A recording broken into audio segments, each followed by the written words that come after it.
One of the most exciting things about season 5, episode 4 of The Chosen is Judas. We finally get him not only in the Last Supper, but we get to see the beginning of his downfall and where he's kind of going from there. We know that Judas is going to be a very important character. His character arc going from someone who is dedicated to Jesus into where he, eventually betrays Jesus, really hard to watch at some points, but let's jump into it. Here we go.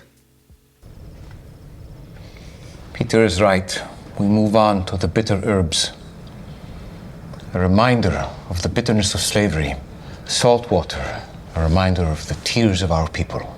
Blessed are you, Lord our God, King of the universe, who has sanctified us in his commandments to eat bitter herbs. All right, so we have the bitter herbs here. Let's start here.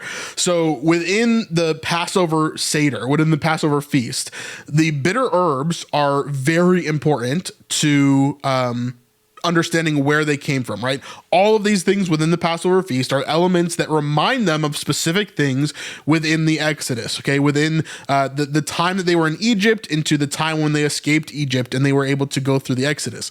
Now here, the bitter herbs are to remind them of the bitterness of slavery, the bitterness of what they had to go through and how they had to serve the Egyptians and all these different things that happened there and that the Passover brought them out of it, right? And so here we have the bitter herbs. Now we're going to talk about some other elements of this as well as they're kind of mixed in, and we'll get to that in a second here as well.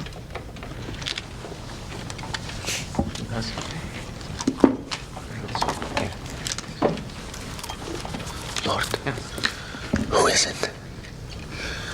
Is it Thomas? So here we see a couple of different things. First off, we have Peter as he kind of nudges toward John. He kind of nudges his head towards John in a previous section here. And John then goes and he asks Jesus this question as everybody's grabbing their bitter herbs and they're about to taste them to remind themselves of the bitterness of slavery. Now, here, this is where the scripture basically starts back in John chapter 13.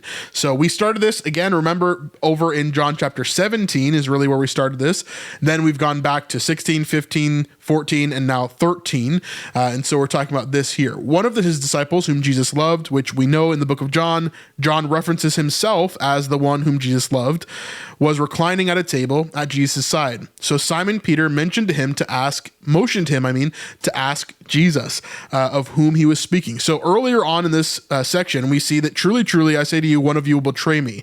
So this has already happened within The Chosen, but we just haven't seen it yet, right? So we can assume it's going to happen in the next episode or maybe the one after that, right? Most likely the next episode, right? And so we're seeing him ask Jesus, okay, who is it? So when he asks who is it, he's asking who is the one that's going to betray you, okay? Then Jesus answers him, it is he who I will give this morsel of bread when I have dipped it. So when he had dipped the morsel, he gave it to Judas, the son of Simon Iscariot. Then after he had taken the morsel, Satan entered into him. And Jesus said to him, what you're going to do it quickly. Now, let's watch this and see how it plays out in The Chosen here, because it's really amazingly well done. So you see everybody else is just eating the bitter herbs by themselves, kind of maybe with some matzah, but the bitter herbs just kind of on their own. Then here, without hearing it, Jesus actually whispers in John's ear, and he says what we talked about in John chapter 13. He says, it is he whom I will give this morsel of bread when I have dipped it. So that's what he's whispering in the ear there.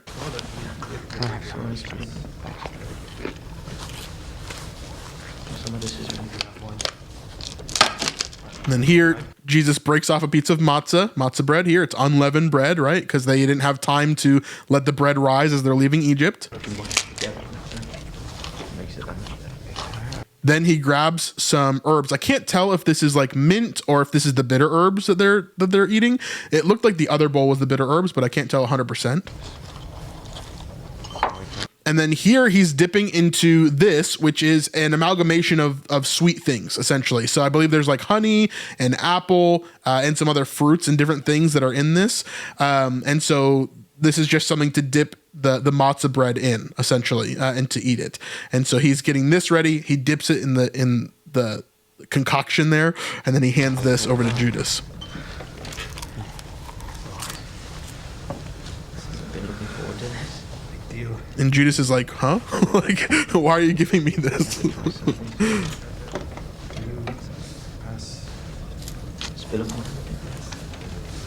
And you see Judas takes it. We do not have to stay anymore.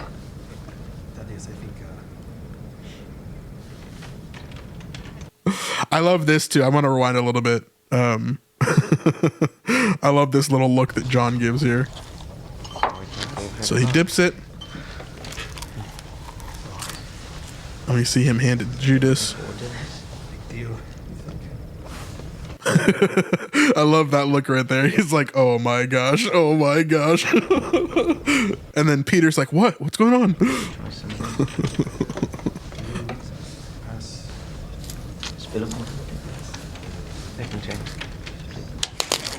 So he breaks that piece of matzah. We do not have to stay anymore. And here, Judas's heart probably stops, right? He probably knows that Jesus is on to him. He obviously has heard throughout the dinner, one of you is going to betray me. But here is where Jesus really confronts him for the one and only time that he does this. And so Jesus confronts him, hey, you don't have to stay anymore. You know, you can leave whenever you want.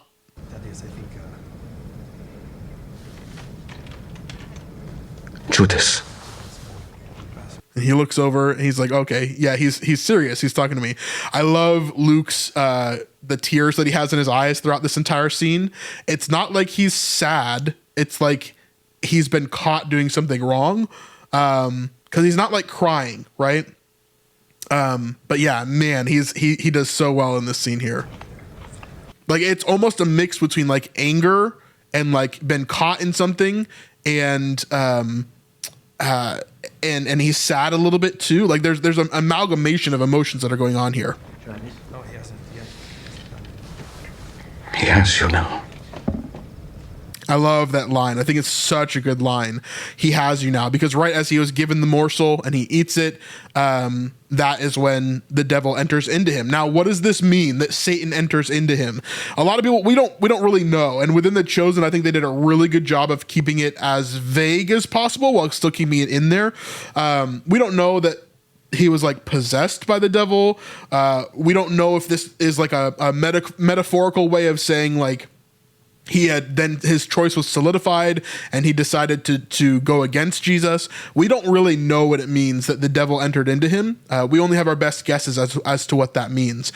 But Judas clearly at this point is already chosen to betray Jesus. And so it's not like randomly at the table, the devil entered into him and then he was going to do all these things. He had already planned to do it before the dinner even started, right?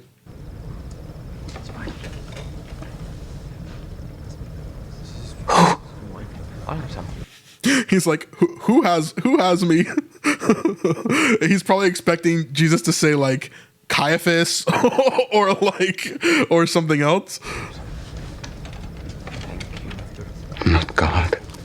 Not God. And then this plays off of a conversation that they had earlier, but further along in the episode that we're going to get to in a little bit. Now here we see a change in Luke's face. I really love this part here. We see a change from, oh crap, I've been caught and I'm a little bit sad, to I'm kind of angry now. And actually I'm kind of pushing back. This is the point, I think, when Satan kind of like reveals himself, so to speak, within Luke. Like Luke's real intentions kind of come out a little bit more. You see that? It didn't have to be this way. So he's not sad here. He's almost telling Jesus like, you messed up, bro. You know, it didn't have to be this way. And there's not like a sadness. Like it's more of like I don't know. It's a really eerie sort of like interesting choice that he made here as an actor. I think it's very, very well done.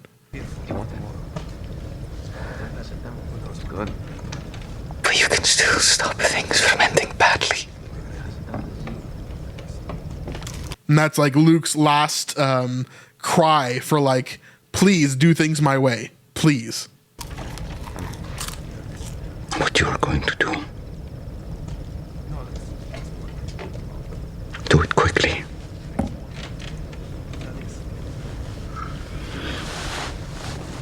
And And so here he eats the morsel that he's been given by Jesus. Again, this is interesting because they're talking about the differences here between the bitter herbs, and then also Jesus is giving him this kind of sweet compote almost, right?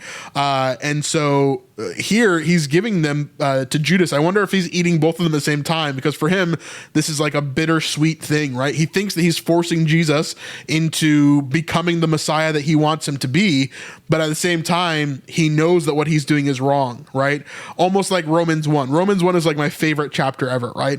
Like we have no excuse to understand that God exists and that he operates in these ways because we can see it through creation, right? And here, Judas is questioning all of that. He's questioning God's plan. He's questioning how he is part of God's plan. And he has come to the conclusion that he is the one that is going to push Jesus to force him to become the Messiah that he wants him to be. Now, what does he mean by this? What does he think is going to happen? I think what he thinks is going to happen is that Jesus might get beat up a little bit. He's going to be turned over to the temple and maybe to the Romans. But then he's going to be forced to basically kill all the Romans, right? And he'll do that, and it'll be this crazy thing. And maybe this will mean that Judas doesn't get a spot in his kingdom like he hoped that he would, but at least he would have saved the whole Jewish people, right? That's kind of where Judas's mind is within the chosen. And here he's kind of solidified his position.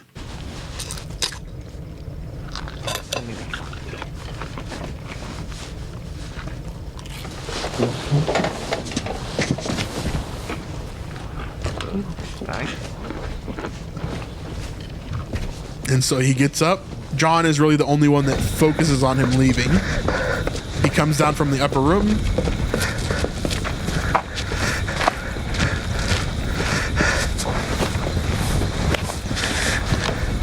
But don't be like Judas. Make sure you're supporting God where he's moving. One great way to do that is through Come and See. This is the nonprofit that helps to support The Chosen and fund it behind the scenes. They've done some amazing work over the last few years, and seriously, they're gearing up for something massive. The finale for season 6 is a massive $30 million project that they really need our help with. So far, they've raised about $12 million of that 30, and they still have a while to go before we hit that mark. Now, it's really, really expensive in order to make a movie like this. The cameras, the lights, the actors, everything adds up to be incredibly, incredibly expensive. And on top of that, they flew to Italy in order to shoot some amazing shots for us for season 6.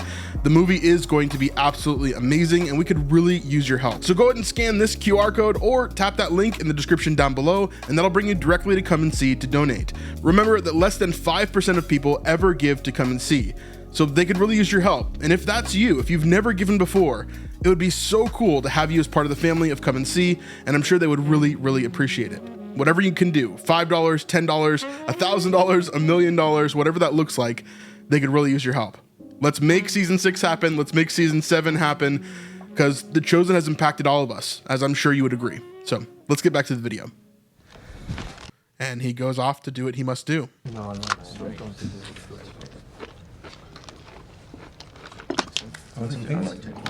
Philip, where did Judas go? Passover. I love that Matthew is the one that points it out. Then Andrew comes up with this idea. It's a Passover tradition to give alms to the poor. Tradition. Give alms to the poor. Be a keeper of the purse. But in the middle of dinner.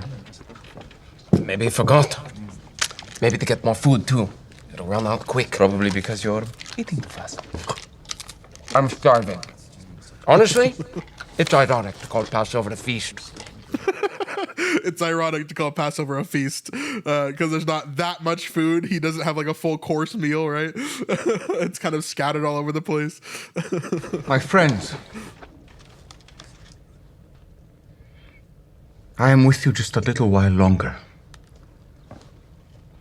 And where I'm going, you cannot come. And so, a new commandment I give to you. Now, before we get to that, let's jump into the scripture again. And we see at the end of this, what you're doing, what you are going to do quickly. Now, one at the table knew why he said this to him, No one at the table knew why he said this to him. Some thought because Judas had the money bag, Jesus was telling him, buy what we need for the feast, or that he should give something to the poor. So after receiving the morsel of bread, he immediately went out, and it was night. Now, this is one of my favorite lines in all of Scripture. Why is that? And it was night. It has been night, right? This feast doesn't start until it was night, right? In the show, we can see that. We see as later on, you're going to see as they come to the feast, it's already nighttime, right? And it was night. Why does he have this here? Well, in the book of John, all throughout the book of John, right, we see a couple of different things. Let me bring up chapter 1 here, right?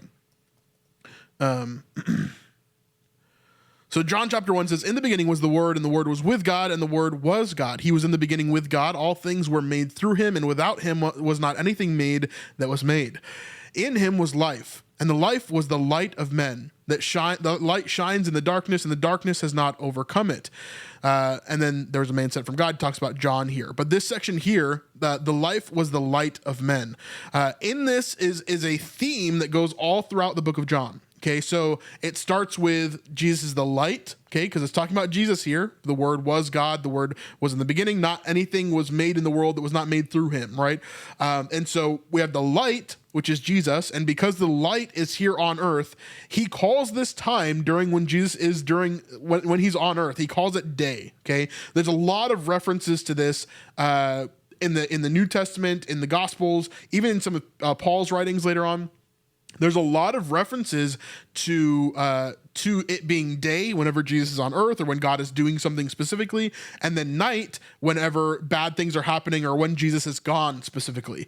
And so within the book of within the Gospels itself, we see this particularly like with the man born blind, right? He heals the man born blind within the Chosen season 4, episode 6. I can't remember off the top of my head. But when he heals the man born blind, and then he kind of yells at the Pharisees and the scribes there, right? He does kind of like part of Matthew 23. We see that he actually talks about this there as well. He says, while it is day, we've got to do these type of things because soon it will be night and you will no longer have me. Okay. So now it was night is the end of this. This is the beginning of night because Judas has gone to betray Jesus. Okay. So, and it was night is not just a hey, here's the hour of the day that this thing was, right? John is putting this here very specifically because it ties into that thematic of when it is day, Jesus is here and he's in his ministry. When it is night, Jesus is no longer here and his ministry is no longer going, right? At least in the sense that it was when he was here on earth. And so, and it was night is a very big moment here. This is the ending of Jesus's ministry essentially happens here. Now, as Judas is gone and he's going to betray Jesus, we see the continuation of what is happening here in verse 31. My wife's favorite verse ever is 35, and so we'll get down to there in a second. We kind of skip a part of this within the Chosen, but I'll read it here. Verse 31, when he had gone out, Jesus said, now is the Son of Man glorified, and God is glorified in him. If God is glorified in him, God will also glorify him in himself, and God will glorify him at once. Little children, yet a little while I am with you. You will seek me. And just as I said to the Jews, so now I also say to you, where I am going, you cannot come. A new commandment I give to you, that you love one another. Just as I have loved you, you also are to love one another. By this, all people will know that you are my disciples, if you love one another, if you have love for one another.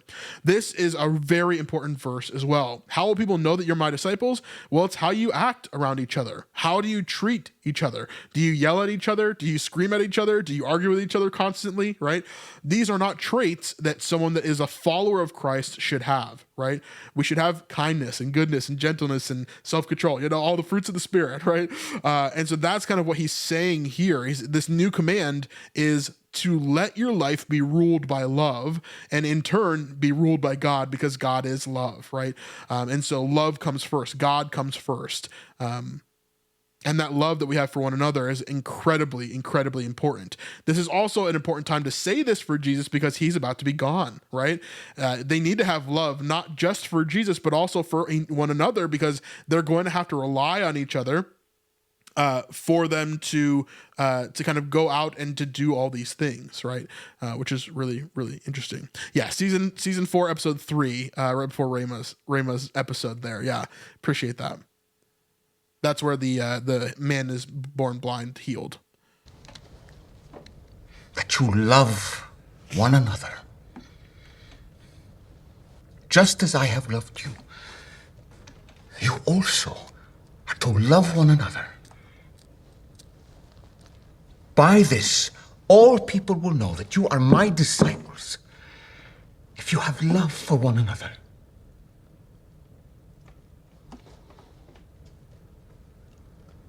The commandment to love isn't new. The commandment to love one another in the truly sacrificial way that I am showing you, it will transform you. And so here again, this shot, I love it because you can see Judas is gone here.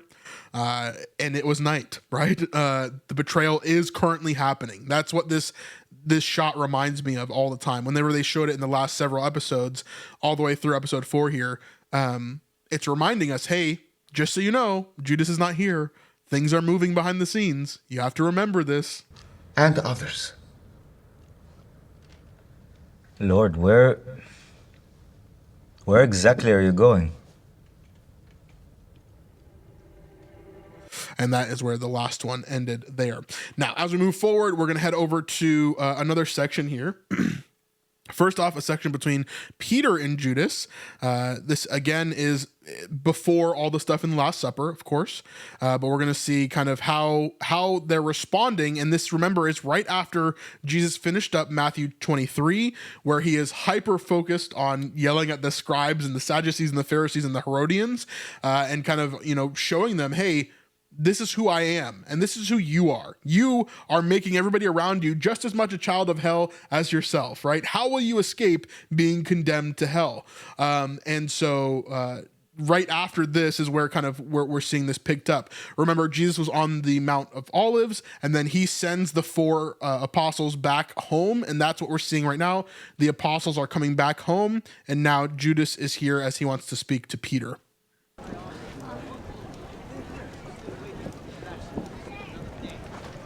I'll point out too, in this previous timeline, we don't have the upper room yet, but this is right at the upper room. Like the staircase that they're standing right here is the upper room. It's the same staircase we saw him walk down from and walk away from when he left the Last Supper, which is quite interesting here. But we see, of course, Andrew, John, James, and Peter as they're coming back from the Mount of Olives after meeting with Jesus and him doing the Olivet Discourse, which I did a whole video on. You can check it out up there.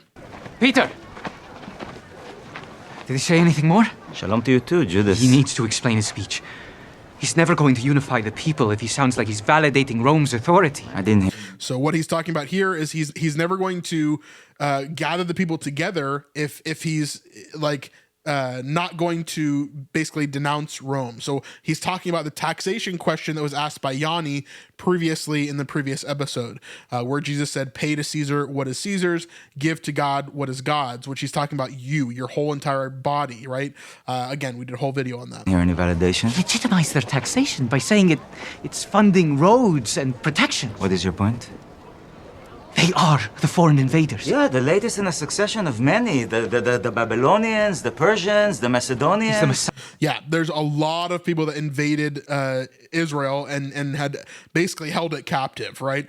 Some of them were better than others, but the Romans are the latest in a long line of people that have basically taken advantage of the Israeli people, of the Jewish people.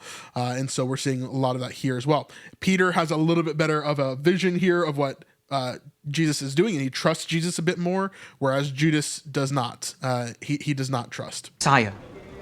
He's supposed to give us Israel back. How would you have preferred he answered the question? By announcing the tax. calling Caesar's claim to be the Son of God blasphemous, declaring that the income that God has given us should not go to the oppressors of our land that God has given us, and reminding us that he is here to dethrone Caesar, become the king of Israel. So here, Judas is laying out what his plan should be, right? What he believes Jesus should do. Let's listen to that one more time. Blasphemous, declaring that the income that God has given us should not go to the oppressors. So first off, he's saying, well, he should have declared that giving the tax to Rome is blasphemous. This is horrible, right? That all of this should not be done. He should have denounced the Romans themselves. Like, this is how he should have answered this question. Of our land that God has given us, and reminding us that he is here to dethrone Caesar, become the king of Israel. So he was like, how would you want him to answer the question, Judas? And Judas is like, I don't know, just like kill every Roman he possibly sees right in front of him right now. Like, such a interesting, naive, like, he just doesn't understand, right? Judas here just wants to get into this kingdom. He wants to fight everybody. He wants the Romans to be killed, when in the grand scheme of things, the Romans are not a huge deal, you know? Like, think about it in today's terms, right? Yes, the Romans were a huge deal during those years in which they occupied Israel. And then what? Once Rome fell, like, there's all these other things that happened throughout time. The Romans are not the enemy, the main enemy. The main enemy is sin. And Judas just didn't get that. He just did not understand, where even though Peter doesn't understand either, he at least understands a little bit more. For starters, Then what would have happened? he walked on water, Peter. You don't have to remind me. Are you sure? I was with you for weeks as we experienced his power for ourselves, but What he's mentioning there is the 2x2. Remember in season 2 or season 3, whenever the two of them got to go out on the 2x2 together. So Judas spent the most amount of time with Peter beforehand. So he was probably the closest with Peter, at least for that amount of time. And so they saw a lot of different miracles, including Judas, who cast out demons during that time. So, like, we know that Judas went on this 2x2. He did miracles. So he was someone that followed Jesus and was able to do these things that God wanted him to do. And yet here, he still has doubts. He still is not seeing that Jesus is doing things the way that he wants them to be done. it seems you've forgotten. We watched as he brought Lazarus out of a tomb. Loaves and fish appeared in the hands of the hungry. You're telling me that he couldn't snap his fingers and make swords appear in the hands of every person in that temple? Of course. Of course he could have, yeah. Of course he could, but he didn't. And don't you think it's interesting that he didn't do that, Judas? Maybe you should have a better idea of what Jesus is here to do. Understand? They set him a rhetorical trap, and he evaded it like David from the tip of Saul's spear. Those men went straight to Caiaphas and Herod. Maybe even Pilate. Pilate would be delighted with a bit about the taxes. Well, as long as they don't mention that Rome is just living in God's world, inscribing empty phrases on their coins. So what is it? Like, I love Peter here because Judas is going from side to side to side, right? He's like, yeah, he made the religious leaders so mad, and he's probably going to make the Romans mad too. Why would he do this? And then, but 5 seconds ago, he was like, well, we should just tell the Romans they're stupid and we can kill all of them, right? Like, he's such a fickle sort of person, like moving back and forth, which Peter calls out right here. You're a walking contradiction, Judas. You know that? You believe he could make swords magically appear in the hands of all those people, and yet from that same mouth, you question his every move. Yeah, exactly. So he's saying, why didn't Jesus do this? Why did he do this? And why doesn't that fit with my worldview? And instead of being like, maybe I'm the one that's wrong and not the Messiah who I believe to be God, like, instead he's like, nah, definitely Jesus. Jesus is definitely the one that's wrong, for sure. Why can't that faith that believes so fully, knows so deeply, also allow you to trust that he knows what he's doing? He chose each one of us for a reason. Maybe mine is to... No, that's you again. Maybe mine is to challenge him, is what he was about to say. That's crazy. maybe the reason why he chose me is to tell him that he's wrong about what he's doing. Maybe that's my role. That's your ideas. I love you, Judas. But your mind is so full of your own ideas, you shut off belief. Boys, we're gathering for prayer and to talk about tomorrow.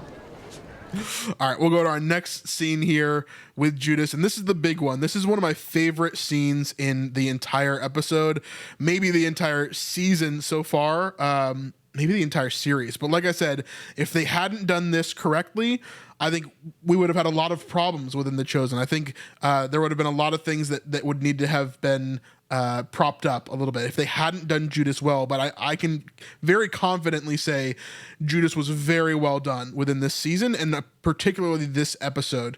This episode really showed us the turning point of what he had been building up through season 4, and then season 5. This is the breaking point right here of what we're seeing. Shalom. Judas.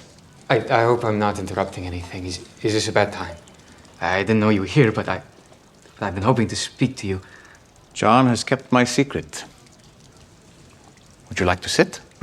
I still don't fully understand what Jesus means by John has kept my secret. Maybe he means that Jesus was here alone and wanted to be alone, but then since he had seen John earlier, maybe he told John off screen not to tell anybody where he was. That doesn't really happen on screen as far as I'm aware. So I don't really understand the line of John has kept my secret. If you guys understand that better, let me know. But yeah. Yes. Very much, thank you.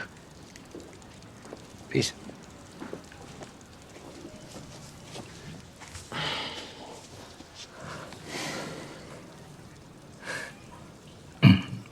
Well, I love this, just the scene set up within itself, right?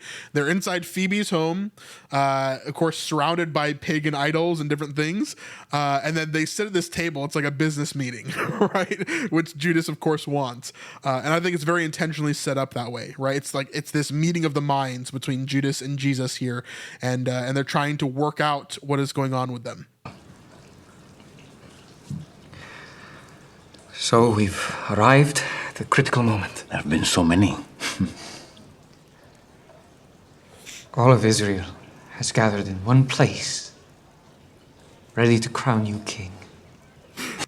Judas laying out the groundwork of like, look, there's so many people here. I don't know if you noticed, but they all kind of like you, like a lot. The popularity amongst them has never been greater. Rome is sitting on its hands, hoping this will all blow over. And they may even be delighted by what you said about taxes. I see.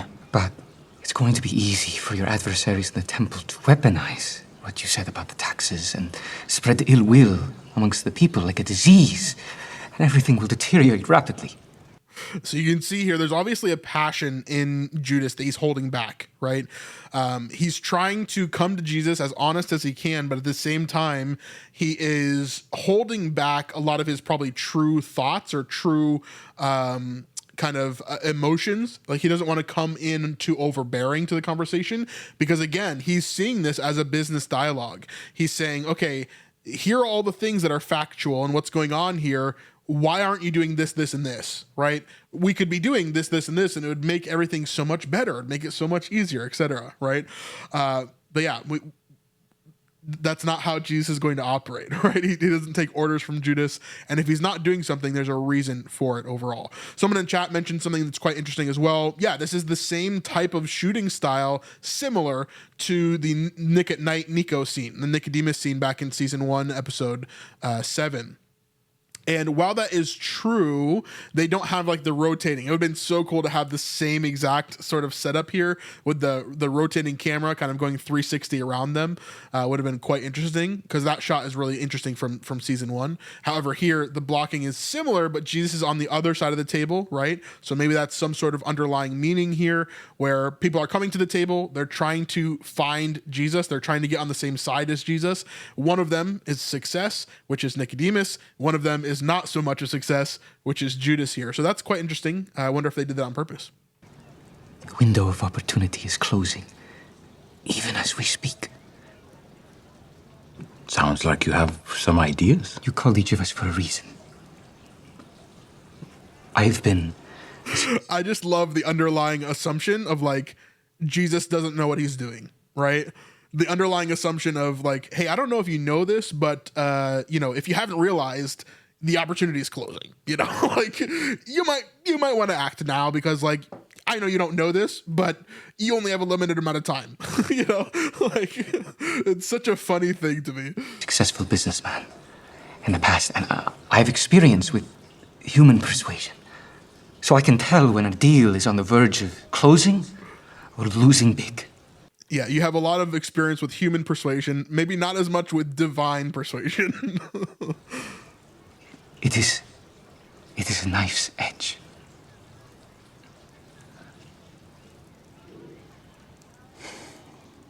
This is so true. I'm going to put this one up. New to Coaching says, I so wish in this scene Jesus would have said, do you remember when I called you? I asked if you were ready to do hard things. This is one of those things. That would have been such a great line. Yeah, I agree. That would have been so good. That would have been such a good line. Yeah, I don't think they're ever gonna have a time to incorporate that line again, but that would have been so good. And so to adopt your language for a moment, what is the deal you're proposing I close? Lay claim to your birthright. So right here, we begin to hear the music. Immediately, we hear the coins, right? So what do you propose? What deal are we closing? What do you propose? And then Judas says, lay claim to your birthright. And right as he says that, you hear the coins in the background. Now, the coins have been part of Judas's theme ever since season 2, really. Really, season 3, we heard a lot of that for the first time, and especially his musical theme, which is the da-da-da, da-da-da, that theme that kind of goes on. We're going to hear it here in just a second. But Judas's musical theme kind of shows, okay, Judas is going down the wrong path versus the right path, right? And whenever that theme plays, we know that he's choosing the wrong decisions, which Jesus is asking him here. Okay, what do you propose? What is this deal?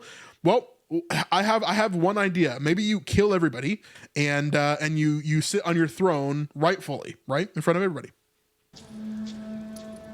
You are the Messiah, Son of David. And the people are so convinced they're singing songs in your name. I love that phrasing too. The people are so convinced. This shows that Judas is not convinced, right? If you say the phrasing, if I say the phrasing to you, hey, I'm convinced you're skinny, or they're convinced you're skinny, right? That proves that I probably think that you're not skinny, right? They're convinced you're smart. If I tell that to you, then that probably means that there's an insinuation that I believe you're not smart. So Judas here is saying they're convinced that you're the king. They're convinced that you're the Messiah. That comes with the assumption of, in the English language anyway, it comes with the assumption of, I don't think that, or at least I'm not fully convinced, right? It's time. And if I don't do whatever big thing you've imagined I should do at this time, will you still believe? I love this pause here. Such a long pause. Again, it's like he got his hand caught in the cookie jar, right? It's very similar to what we see at the beginning of this episode. He knows the correct answer, but he doesn't know if it's the truth.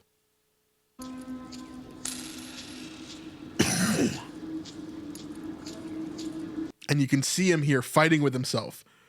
Do I say what's the truth, or do I say what I know he wants to hear here? Of course I will. Yeah, let's watch that one more time.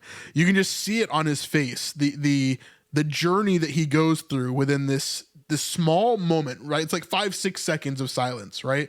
But you can see it on Luke's face, how he's fighting through, I know what to say, but I don't believe that. Should I tell him that? What's going on with me?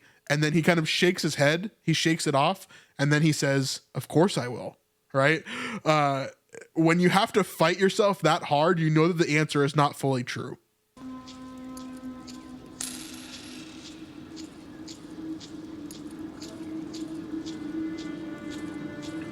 Of course I will. Then why are you suggesting that you know better than I do what should be the next best course of action? Look, I trust you. Do you trust me? What sort of question is that? You believe I have something to offer this group? Imagine. I just keep on thinking, like, I'm here at home and like I'm literally praying to God and I'm like I trust you. Do you trust me? Just the insignificance of Judas here, like treating Jesus as if he's like a little brother. Like, I trust you. Do you trust me? Like, what kind of question is that? In what world, right? In what world would I ever have to trust you about anything? I am the Son of God. I am God. I am the Messiah. Like, you are following me. In no world have I ever signed up to follow you, Judas. In no world. It's just so interesting to me, the arrogance that Judas has here. But the thing is, we all do this too, you know? Even though it's not this blatant, right? And it doesn't come out this way. All the time we disobey God because we're human and we're faulty, right? Whether it's as small as an anger issue or you're dealing with lust or you go and murder someone, right? Like no matter what that range is there are many times throughout our days and our weeks and our months and our years where we are disobedient to God and we look exactly this dumb, right? We look exactly this silly. And so to me, I think it's hilarious that we can see it with 2020 vision, right? Right here when Judas is the one that is in the spotlight, right? But we often miss it whenever it's ourselves. Yeah, it's a hard one. Yes? I do. Then why won't you take my advice? Am I not here to help you? Never. Again, it's just like, bro, he never signed up to take your advice. You are his student. He is your rabbi. And within a Jewish context, this is even more important because there's no chance that a student is going to go up and say, okay, well, today, Rabbi, I'm going to teach you, right? There's no chance that's going to happen. Yeah. Asked you for your advice. Then what am I here for? Yep. If I am no use to your kingdom, then I am nothing.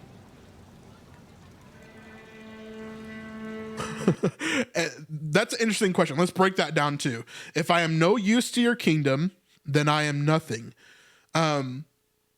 Where did this idea come from for Judas that he needed to be useful? Right?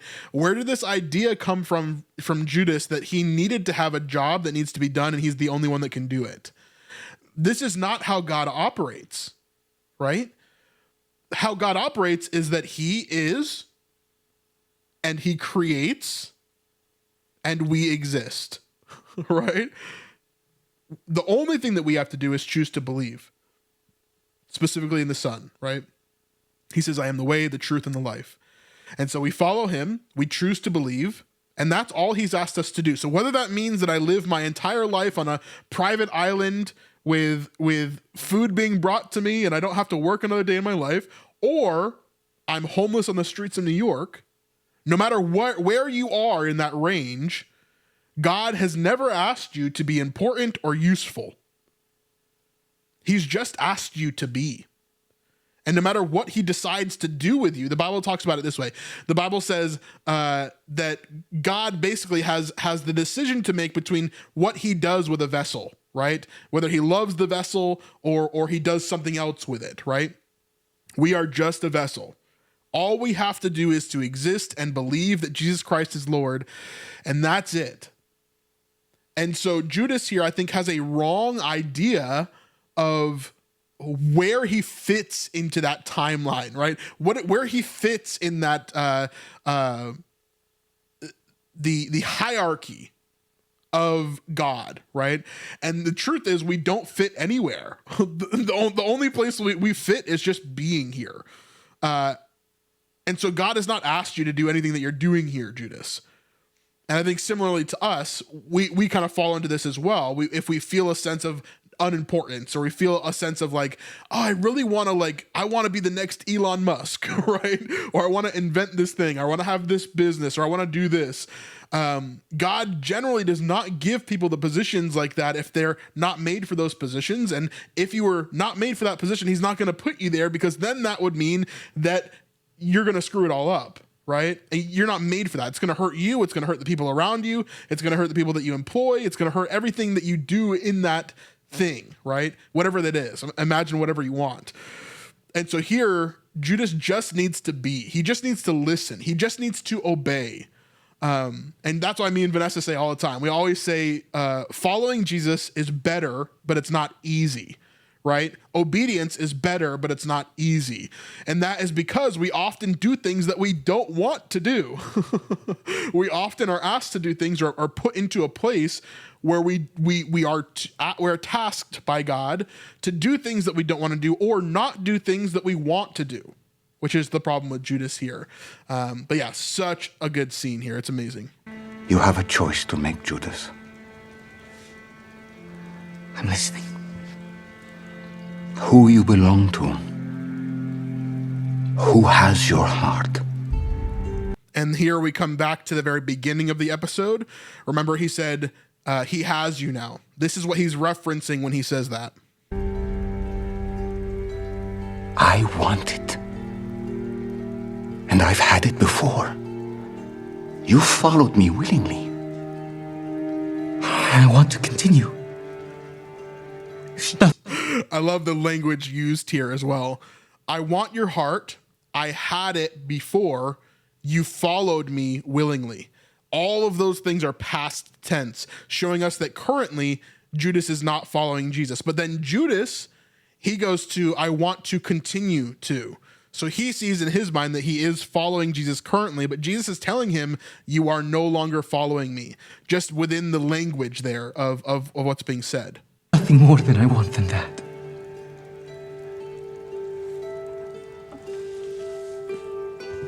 Now here, I love this moment of them showing Judas's hands. When I first watched this episode, I was afraid that Jesus was not going to grab Judas's hands. Jesus would never do that, right? He's always open to you coming back and accepting you for where you are. But he doesn't want you to stay there, right? Which is why this next part of the scene hits so hard.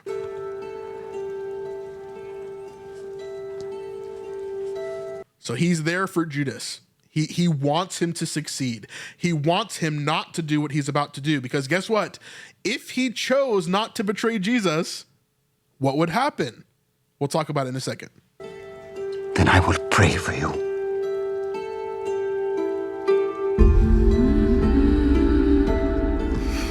But for now, please leave me in peace. So I will pray for you, but for now, please leave me in peace. But Rabbi, Please. And he pushes him back. Here we're hearing the theme of Judas. Ba, ba, ba. Ba, ba, ba. Thank you for your time, Rabbi. And we're hearing those coins really coming into the music here as well, as Judas walks away. Now, what are they talking about here? There's a few things that I want to pull in. Luke chapter 22, we have this moment here where Jesus says this. So we're going to talk about what's happening here with Judas within this scene, because I think a lot of people, especially when this scene first was released early before season 5 was released, we have this moment where Jesus is like, hey, I'll pray for you. And a lot of people are like, why would he pray for Judas, right? But the truth is he prayed for all of his apostles, right? Specifically, we see here that he prays for Peter. So in Luke 22, again, this is during the Last Supper. This is like right at the end of it all, right? Simon, Simon, behold, Satan demanded to have you that he might sift you like wheat, but I prayed for you. In the show, we hear, I have prayed for you specifically, right? Within the show, when they say this, I have prayed for you that your faith may not fail. And when you have turned again, strengthen your brothers. And then he says, I tell you, Peter, the rooster will not crow this day until you deny 3 times that you know me. So what does this show us? It shows us 2 really important things. One, that Peter was prayed for. Okay, I have prayed for you. Okay, that's number one. Really, really important that we see Jesus praying for Peter. And the outcome of that is number two, which is that his prayer did not change the outcome. He said, I tell you, the rooster will not crow this day until you deny 3 times that you know me, right? The prayer was not so that Peter would not be tested, because Peter was tested and Peter failed that test, right? But he's saying that your faith may not fail, and when you have turned again, strengthen your brothers. So what he was praying for here is that Peter's faith would not fail after he had already failed the test of being asked about who he was and how he was associated with Jesus, okay? So Jesus knew that that was going to happen, but what he prayed for did come to fruition, in the sense of, I'm going to pray that you do not fall away after you encounter these things, that this guilt of you going through the situation will not overcome you to the point that you no longer want to deal with these things, right? And so, yeah, a beautiful, beautiful moment there that we see with Peter. And so when we go back to Judas, we could see a similar thing here, right? Where he's praying for Judas here, and he's not praying that. Let's just watch it one more time.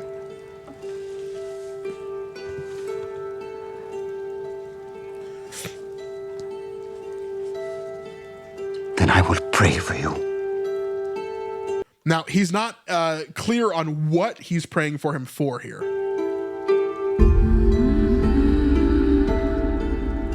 But for now, please leave me in peace. Yep. So he's not praying for him necessarily. He didn't say, then I will pray for you to make better decisions, right? Or I will pray for you to not go through with this betrayal, or I will pray for you that your faith would remain even after this betrayal. All he said is that he's going to pray for him. It's very vague. Whereas previously in that verse in Luke, we see that it's not vague for Peter. He's praying for him for a very specific thing during that time. Now, this is not a scriptural moment. Let me make that clear. This is not something that is actually in the scriptures. So what I'm saying is it's good that they kept it vague, that they didn't make it some specific prayer that Jesus was praying for Judas here, right? But the fact that Jesus was praying for Judas shows us that he might have been trying to save Judas, right? That he might have been trying to bring Judas back into the fold, which was definitely his heart. He does not want anybody to run away from himself, right? Even if there is prophecy showing that Judas was going to do this for hundreds or thousands of years. And let me tell you how that could have happened, right? Let's say in a hypothetical world, Judas does not betray Jesus. There's a couple of things that would have happened. Well, many thousands of things would have changed, but there's a lot of things that would have happened in the life of Jesus. Jesus still would have died. Jesus still would have been crucified. Jesus still would have gone through all those things. It just would not have been Judas that was the betrayer, okay? This happens in the reverse order that we think it does in life, okay? Judas did not do these things because they were prophesied. These things were prophesied because Judas decided to do these things. And so there's this big fight in this scene about predestination versus free will. And I think that it's a both and, right? God works inside both of those systems. He's not stuck to one or the other. He's God, right? He can do whatever he wants to do. So because the free will of Judas was to betray Jesus, then he becomes the son of perdition. He becomes the person that has been told throughout all of time that this man would betray Jesus for 30 pieces of silver and so on and so forth. So it's because it happened that these things were prophesied. Not it was prophesied, thusly these things happened. Does that make sense? So if Judas had chosen in an alternate universe, right? Judas chooses not to betray Jesus, then something else would have happened, okay? Some other person that was following Satan would have been used in that time to betray Jesus, or something else would have happened, okay? Then all the prophecies that we know from the Old Testament, all the things that have happened in the prophets and all of that would have been different. We would have seen them differently, right? These other prophecies of Judas betraying Jesus would no longer have been the case. At least that's how I see it myself. Now, clearly we can't change anything. There's no world in which Judas does not betray Jesus because he chose to do so. So it's not like the devil entered into him and then he was forced to do this. It's not how it works. Judas chose this, and because of that, we see the prophecies, we see everything else happening in the way that we see it in our world today, and that is because of Judas's choice, not because anybody forced him to do that. I know that's kind of confusing, but that is the way that it works. At least that's what I believe. So let's jump into this and just watch the end of this real quick.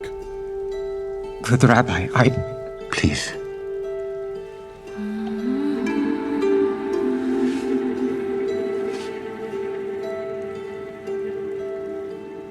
Thank you for your time, Rabbi.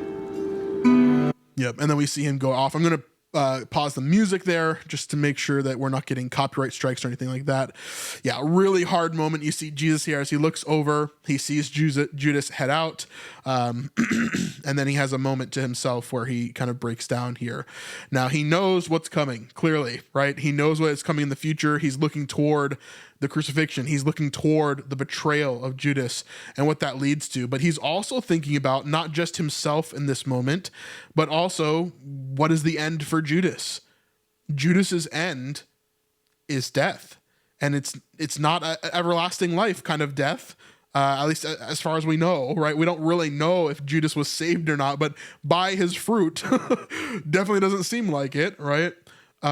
Because of the choices that he made. And so there's a couple of things that go on here now that we have.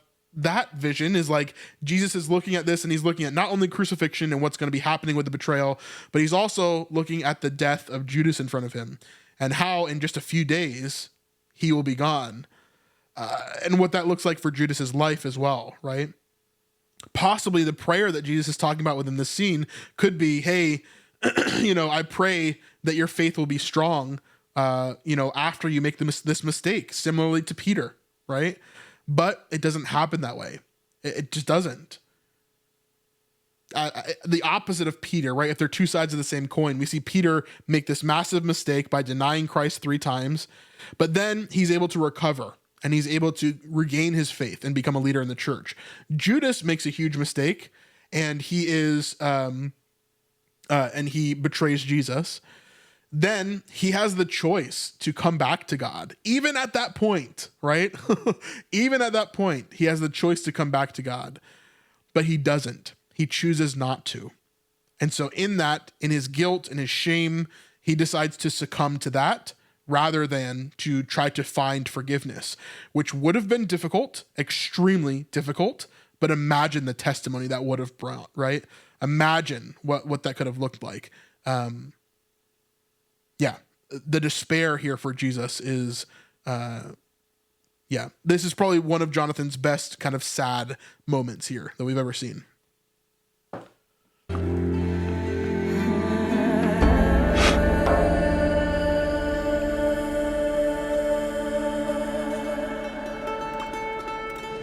Yeah. Beautiful stuff. Then Judas goes off on his own and he begins to kind of complain a bit more. Now I'm going to talk about this part of the episode probably next week when we have the second half of it. But we see a little bit of Judas's kind of anger here throughout this moment in the episode. No one has been drinking that I know of. But is everyone drunk? Half asleep? Why can't you see this, Peter? This is his moment to fulfill the prophecies and is passing by quickly while we're walking to Bethany. So he couldn't convince Jesus, so now he's complaining about it to everybody else. Classic, right? And so we see him a little bit bickering here as they're going toward Bethany at the end of the episode. Lots of stuff here. Judas, of course, like I've been saying for years, is one of, if not the most important character within this show. Definitely the most important apostle, because if they didn't get this right, the show would have flopped, in my opinion. And they did. They nailed it absolutely, especially within this episode 4. And then in the future, you'll see a little bit more. So, really, really well done, Luke. Well done, writers. Amazing stuff here. Let me know your thoughts in the comments down below. We'll see you guys on the next one. Peace.